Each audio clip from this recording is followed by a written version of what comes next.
السلام عليكم، مرحبا بكم في قناتي التونسية في فرنسا. اليوم باش نعمل مع بعضنا باتي على طريقتي.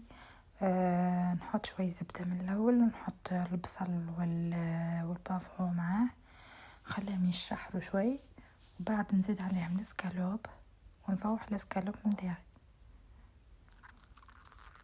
نفوح مليح مليح، كركم، فلفل اكحل، قليل، نملحو حسب اللفحات متاعك، واللي مستانس بها واللي متعود بها، شويه شالوت، ثوم بودغ. كان ما عندكش ثوم البودغ تعمل ثوم متاعك العادي. الحاصل تفوح الاسكالوب متاعك، يلزمها الخضره واللحم متاعك تفوح مليح مليح.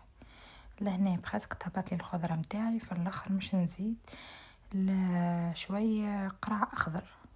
فوالا بخاسك ربيتهم مع تعملتهم صارونات على الاخر باش في ساعه يطيبولي ويعطوني هيك القول سكري في الصوص متاعي.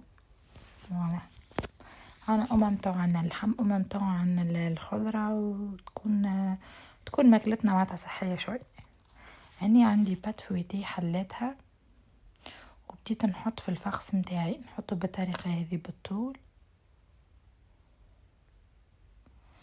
ونزيد عليه جبن اللي عندك. هنا عندي موتزاريلا متاع بيتزا حطيت منها، بخيت تحط الجبن اللي تحب عليه، ربي الجبن الموجود عندك. فوالا تكثر شويه، ماذا بيك ما تشخشخها شويه بالجبن. نجم تعمل حتى 2 ولا 3 جبونات، انت تعمل ميلانج مش حتى مشكل. ولا هنا كيفاش نسكرها،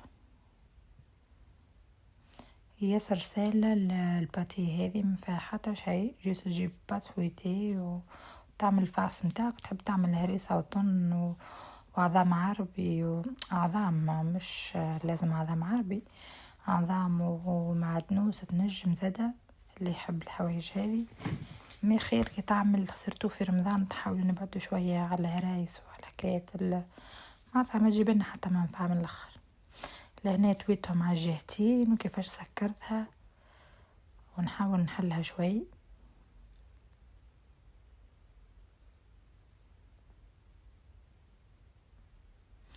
فوالا ونحاول نحلها بالسكينة، وممتع ان نجمر القصة متاعي، وممتع تعطيني منظر مزيان في الباتي من برا.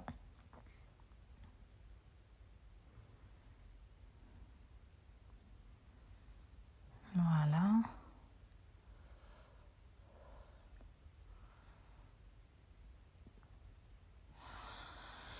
نجيب لهنا شوي اصفر متاع عظام وندهن بها من برا، ندهن الباتي متاعي الكل.